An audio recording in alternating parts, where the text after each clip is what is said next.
On November 7, 1940, a brand new bridge in Washington state began to move like a ribbon caught in the wind. Not shake, not tremble. It undulated in slow, rolling waves nearly 28 feet high, while cars bounced across its deck like toys on a trampoline. No earthquake struck. No explosion went off. The only force at work was a steady wind of about 40 miles an hour, gentler than plenty of ordinary storms most bridges shrug off without a second thought. Within hours, this half-mile stretch of American engineering would tear itself apart and plunge into the water below, and a professor with a movie camera happened to capture nearly every second of it. By the end of this video, you will understand the strange physics that turned a calm afternoon into one of engineering's most famous disasters, and why that grainy footage still trains engineers today. The bridge was called the Tacoma Narrows, and it was meant to be a marvel. Stretching across the choppy waters of Puget Sound, it connected the city of Tacoma to the Kitsap Peninsula, cutting a journey that once took hours down to minutes. Construction finished in July 1940, and at 5,939 feet long, it was the third longest suspension bridge on the planet, trailing only the Golden Gate and the George Washington Bridge. But this one looked different. Instead of the deep, heavy steel trusses used on older suspension bridges, engineers gave it a slim, shallow deck just 8 feet thick, built for elegance and to save on wartime steel costs. From a distance, it looked less like a bridge and more like a knife blade slicing across the water. That sleek design would turn out to be its downfall, and almost nobody at the time understood why. Even before it opened, workers noticed something was very wrong. On breezy days, the deck rippled and swayed so violently that construction crews got seasick on solid steel. They started calling it Galloping Gertie, half in affection, half in dread. Drivers who crossed after opening day described watching the car head vanish and reappear as the road dipped like ocean swells. Somehow this became a tourist attraction. People drove for hours just to feel their stomachs drop on Gertie's rolling deck. The lead designer, Leon Moisseiff, was one of the most respected bridge engineers in America, and he was convinced the movement was merely a curiosity, not a danger. He had built bridges this way before without incident.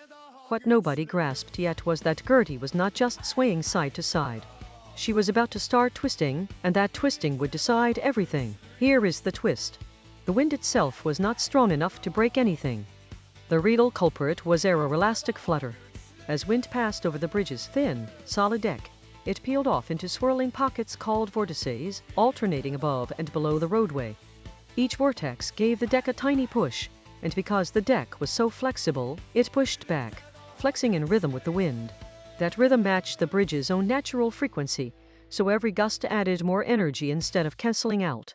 It is the same principle as pushing a child on a swing at exactly the right moment, until the swing goes higher than anyone intended. Older, heavier trussed bridges let wind pass straight through their open steel lattice. Gertie's solid deck acted like a sail and a wing at once, and on November 7th, that hidden flaw met the wrong gust of wind. That flaw finally met the wrong gust, and one man was still out there when it happened. Leonard Coatsworth, a newspaper editor, was driving across when the bridge began heaving so hard he abandoned his car and crawled on hands and knees towards solid ground, gripping the curb as the deck rolled beneath him like a ship in a storm. His daughter's cocker spaniel, Tubby, was trapped inside the car, too terrified to move. Coatsworth tried to reach him and was thrown to the pavement each time. Onlookers gathered on the shore, watching in disbelief as the roadway twisted nearly 45 degrees, one side rising while the other dropped, faster and faster. Professor Frederick Farquharson, an engineer from the University of Washington, had rushed out with a film camera to document the strange behavior. He had no idea he was about to record the final minutes of Galloping Gertie's life. At 11:02 that morning, the twisting reached a point no steel could survive. A center span cable clamp slipped, and the deck's rhythm shifted from rolling waves into violent torsion, one side of the roadway climbing 28 feet, while the other plunged just as far. Concrete cracked and rained into Puget Sound. Street lamps snapped off like matchsticks. Then, in one final lurch, a 600-foot section of the center span tore free and crashed into the water, sending up a plume of spray visible for miles. Piece by piece, the rest of the deck followed, folding and dropping until nearly the entire center span was gone. The collapse took less than an hour from the first real trouble to total destruction, in broad daylight, in front of stunned witnesses and a rolling camera. Leonard Coatsworth escaped with only scraped hands. Tubby the dog did not survive, the only life lost that day. You would expect a disaster this dramatic to have a staggering death toll, but the twist is that it did not.